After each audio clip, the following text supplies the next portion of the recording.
Hello, and welcome back to another episode of the Grow Through It podcast. My name is Julia, and today I will be discussing red flags that I ignored in previous relationships, as well as some other red flags I have seen from other people. I wanted to start with a little bit of my personal story first. I have talked about this in previous episodes, but I think this episode will be a bit more in depth about what happened. I want to be very clear about why I am talking about this still.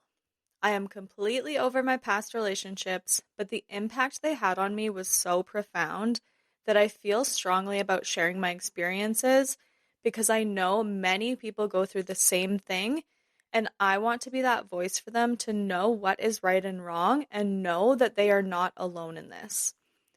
I never heard anyone talk about this when I was going through it, so I didn't recognize the red flags or know it was wrong at the time. My hope is that I can shed some light on toxic or abusive behavior and help people recognize what this can look like. So if you've listened to my previous episodes, you will probably know some of this information, but I am going to share things today that I have not yet shared on the podcast or even to people that I'm close with in my life. This is very vulnerable for me, but I hope this can help you to understand why I am so passionate about this and help you get out of something you are not happy in either. So let's start from the beginning. I got into my first real relationship when I was only 14 years old. There were definitely some initial red flags, but being only 14, I didn't really know what to look out for. I had lower self-esteem back then, and honestly, I was just really happy that someone liked me and showed genuine interest in me, which is pretty sad to think about how low my standards were. Some of the red flags at the beginning were that he would leave me waiting for him for hours sometimes without calling or messaging me when we had plans. This actually made my parents really mad and not like him. I remember sitting at my window one day for what felt like 2 hours waiting for him because he was supposed to pick me up, but was not answering his phone. My parents were furious, and looking back, it's actually quite embarrassing that I did that. About a year and a half after we first got together, he broke up with me over text one day. At this time, I was actually recovering from wrist surgery, and it was an awful recovery. I was taking morphine and was so sick I could barely get out of bed and was in so much pain. I also got salmonella poisoning shortly after the surgery as well. So obviously, I was super sick. His reason for breaking up with me was because I wasn't fun. Looking back, it's almost laughable.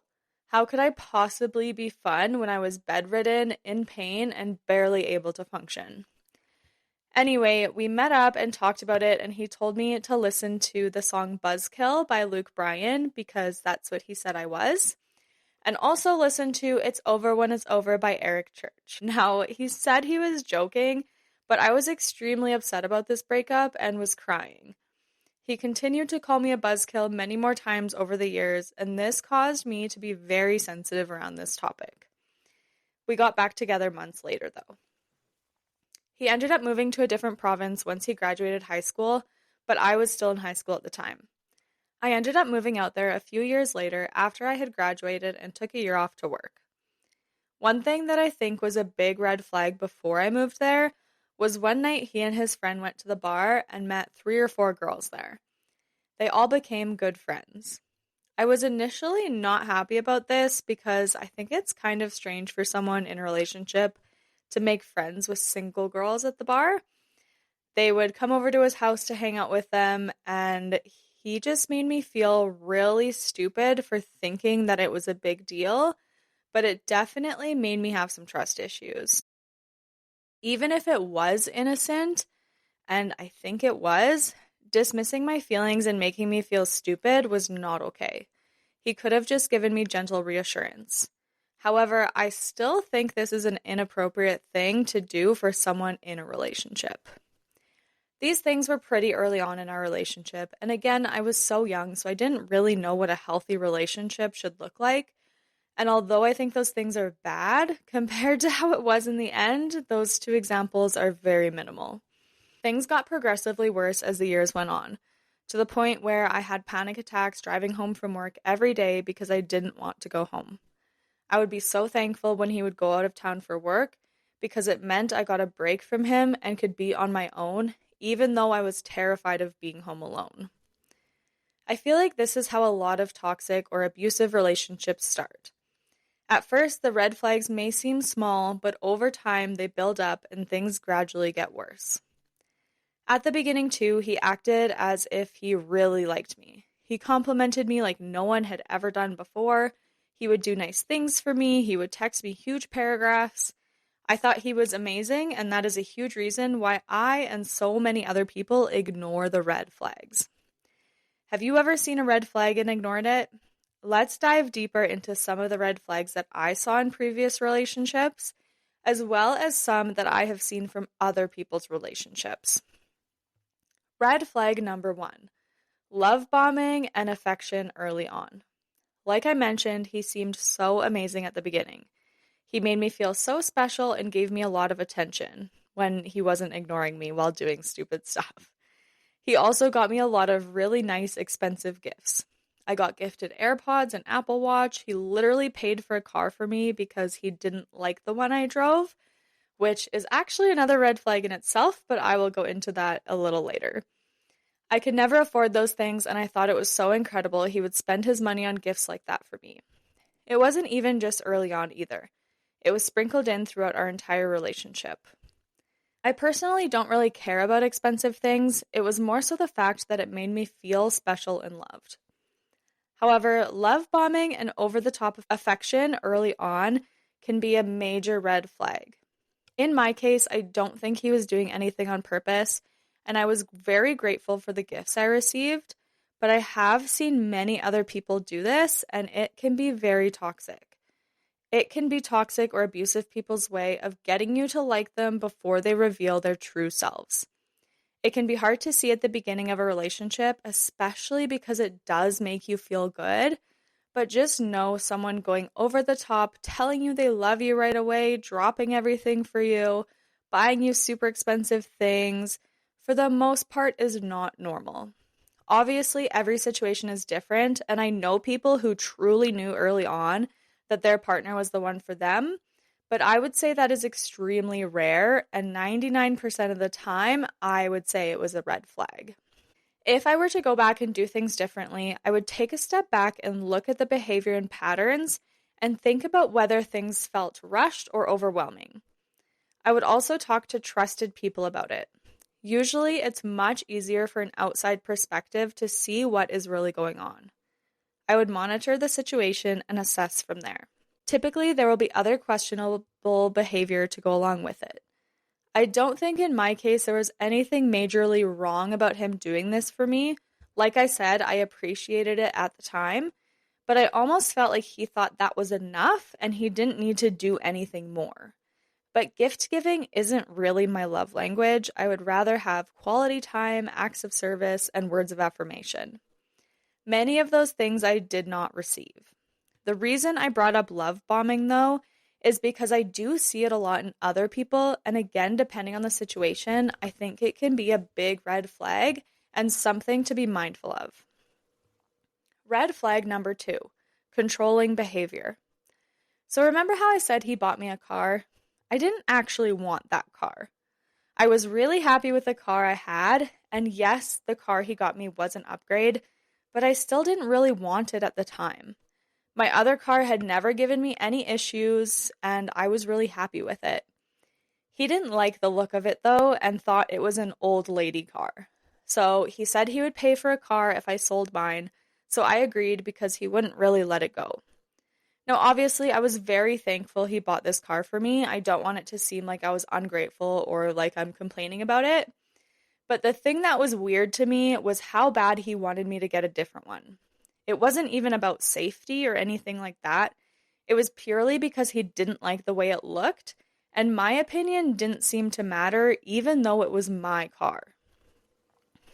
I'm going to go more general here now as to not blame or accuse anyone specifically. In a previous relationship, I was told that I couldn't wear sweatpants when I went out because it was sloppy. I also never got told this directly, but it was very much implied that this person didn't like when I didn't wear makeup. He would ask if I was doing my makeup before we went somewhere, and he made comments about how I looked without it. I also was not allowed to get my nails done or do things like that for myself because it was too expensive, even though I would be paying for the services. I also was strongly discouraged to talk to my guy friends because he thought they all liked me and I would cheat on him then. I actually broke a lot of friendships back then because of this, and I'm sad about it to this day because I do miss them and they were good friends. I was pressured to work a 9-to-5 job with benefits in either a school setting or office job. That was never something I wanted to do because I believe in doing things you love and finding your passion, not about how much money I make. When I met my best friend, my partner at the time started to get weird about it. Toward the end of our relationship, he didn't want me hanging out with her or her friends, mainly I think because she had a lot of guy friends. One time, her and I wanted to have a sleepover and he got so mad. I felt so gaslit that I actually thought I was going crazy. He said how weird it was that I wanted to have a sleepover with her and asked me if we were going to do stuff together. He always thought I was cheating on him, even with my girlfriends, which is wild because I'm straight. I also felt like I had to hide certain outfits from him because I knew he would say things to me and call me names if he saw it. These weren't even super revealing outfits either. One was literally jeans and a bodysuit, but it just looked like a regular tank top. I just had a bit of cleavage. I also dealt with a lot of control in regards to intimacy with one partner. Now, this is a very sensitive topic for me because I do have a lot of trauma around it. I recognize that I was nowhere near perfect in our relationship, but I do know now that the things he did were wrong, and I want to share it because I know I am not the only one who went through it. I have heard so many girls go through the same thing, and it breaks my heart. So basically, it came to a point in my relationship where I really didn't want to be intimate with him. We didn't do much together anymore. I didn't feel loved or seen by him, and I was just unhappy. The only times he would give me attention were if it was in a sexual way. I felt like that's all he wanted from me, and I felt used. So I didn't want to do anything with him because of this. It wasn't out of spite, it was because I felt uncomfortable about it. At the time, I didn't really recognize this though.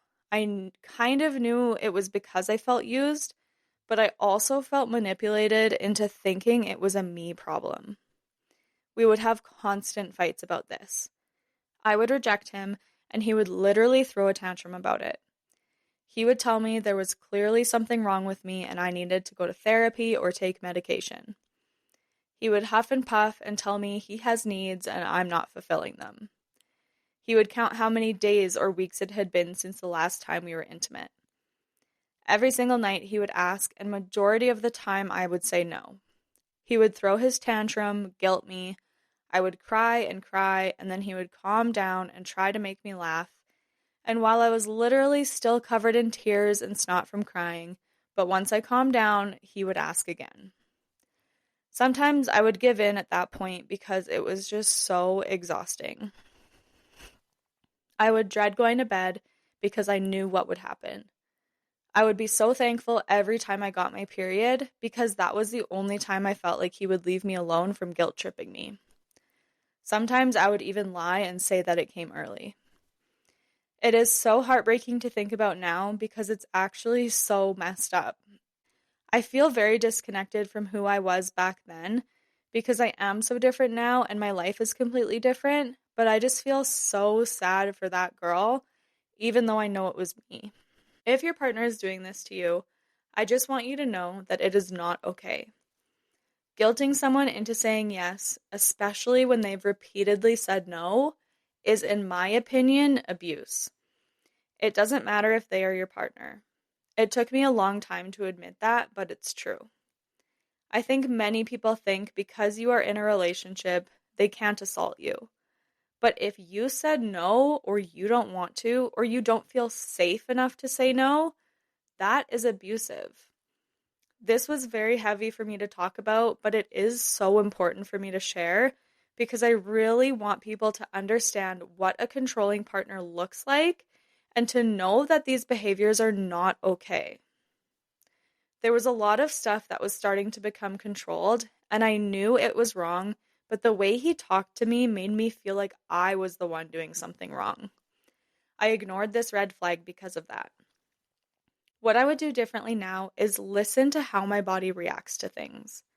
In my body at the time, I knew I didn't feel right, and I knew deep down it was wrong, but I ignored my own thoughts and feelings. I also didn't tell anyone about these things. If I were to do it again, I would share my concerns with people I trust because I know if I had, they would have told me it's not normal or okay. I actually remember telling my best friend a little bit about this near the end, and she is the one who told me that that's not okay. Red flag number 3, manipulation and gaslighting. I just touched on this, but I want to go more in depth about how I would feel manipulated. Now, to be honest, I really think in this case, this person didn't do a lot of this on purpose, and I actually think to this day he doesn't even realize what he did. Many people are different, however. I think many times people know exactly what they are doing.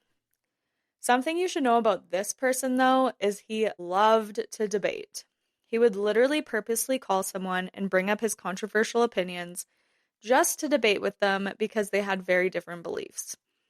It also felt like he was never wrong in his mind. I actually can't recall one time where he said he was wrong and genuinely apologized and changed his behavior. So there were a lot of things he had strong opinions on, and if my opinion differed, he had this way of just making me feel so stupid for believing that. The way he argued and debated made it so hard for me to articulate my words. It was so frustrating because I would be trying to get my point across, but I couldn't find the right words to use because he would overwhelm me so much with what he was saying. He would say it in a way that he was just so confident in his opinion and would make me question my own beliefs. There were definitely things I stood my ground on, usually things that had to do with my morals, but some things I felt that I didn't know as much about. I was definitely influenced into thinking things I knew didn't feel right. Also, if there was ever anything I brought up to him that I wasn't happy with or things he did that I didn't like, the conversation would always get turned around on me. Somehow, everything was always my fault, even when it had nothing to do with me. There was no accountability for his actions. Sometimes he would say he would do things differently next time or change, but he didn't really acknowledge that he behaved poorly. He also never made those changes he promised. Toward the end of our relationship, I just stopped telling him what bothered me because I knew it would just get turned around on me and nothing would ever change anyways. When your words are being twisted, or when you are so manipulated that you question your own thoughts and beliefs and feelings, it is very difficult to navigate. It became so exhausting for me that I just gave up. If I were to do things differently, I would trust my own feelings, journal what happened, and talk about what happened with trusted people and set clear boundaries. I would also understand that a lack of accountability and action shows what kind of person they are. Red flag number 4, hot and cold behavior and fear of their reactions. With one partner, I never really knew which version of him I would be getting. This sounds so stupid now, and I feel silly admitting this, but I genuinely used to blame it on his zodiac sign. It just goes to show how many excuses we make. Would I get the fun and goofy version, or would I get the serious, cold, and distant version? It was difficult for me to know. I also have heard of other people going through this. They have to walk on eggshells around their partner because they don't know how they will react. It is so important to recognize the fact that a healthy relationship should never make you feel nervous or unsafe. Your relationship should feel stable, not inconsistent and unpredictable. Red flag number 5, your mental and physical health go downhill. I was the unhealthiest and most unhappy I had ever been when I was in this relationship. I had chronic pain, I was depressed, I was overweight, I had constant anxiety and frequent panic attacks, and I was in a very dark place. I do think part of the reason I gained so much weight was because I was trying to make myself less desirable so he would leave me alone, but I know it also has to do with my body image and food issues. I had mental health issues prior to this relationship as well, but it was nothing compared to how I felt near the end of my relationship. There would be some periods of time where I would literally just lay in bed and watch TV for days straight because I didn't have any motivation to do anything. I was just so depressed. I also, like I mentioned at the beginning, was so anxious to come home. I would be driving home from work and have a panic attack because I didn't want to come home. My whole body hurt all the time. I actually developed an addiction to water as well, which sounds crazy. But I would drink up to 10 liters of water a day and had no idea why. Doctors couldn't figure it out, but I realized drinking water was a weird coping mechanism for me. I would drink water when I was anxious or nervous, so of course I was constantly drinking it. Once I left the relationship finally, I instantly lost like 10 pounds in 1 week. My chronic pain either went away or diminished significantly. I stopped having panic attacks, my depression left, I stopped drinking so much water, and I instantly felt lighter. Once I was out, I finally saw my relationship for what it actually was. Before this, I really didn't understand the extent of how bad it was and what it was doing to me. If I were to do things differently, I would recognize what is happening in my body. I would notice changes in my mood, my physical body, and how I felt. I would recognize that something is wrong. On the outside looking in, it may seem crazy that I stayed and that I didn't realize how toxic these relationships were. But something you really have to understand is when you are in something like this, it is extremely difficult to see it for what it actually is. Especially when it's been years and has been happening little by little over time. You just don't trust yourself anymore. So if you know someone going through a toxic relationship or you yourself are, please give yourself or them grace and patience. Also, know that you are absolutely not alone, and it's sadly a lot more common than we think. If you were like me and ignored the red flags, that is not a sign of weakness. It means you're a good person and try to see the best in people. It is really important, though, to recognize the signs and trust how you are feeling. Listen to your body. Ask yourself if this is making you feel good. Ask yourself if something feels off. Ask yourself if what is happening actually makes sense. And ask yourself if your sibling, daughter, best friend, mother, anyone you love was going through the same thing. What would you tell them? Would you want that life for them? One thing I never really did that I think is so important is to tell trusted people about what is going on. I mentioned this several times in this episode, but if I were to go back, I would tell the people I trust most and my therapist what was going on. I used to lie to my therapist and say everything was fine. If you feel like you have to lie about your partner's behavior, especially to a therapist, that is a major red flag. If you know someone going through something like this, be patient and loving with them. They may not see their relationship for what it is, and it may not go well if you are pushy about it. Love on them and support them and tell them what is okay and not okay, but don't pressure them into leaving unless it's an unsafe environment. From what I've learned, I had to leave on my own terms.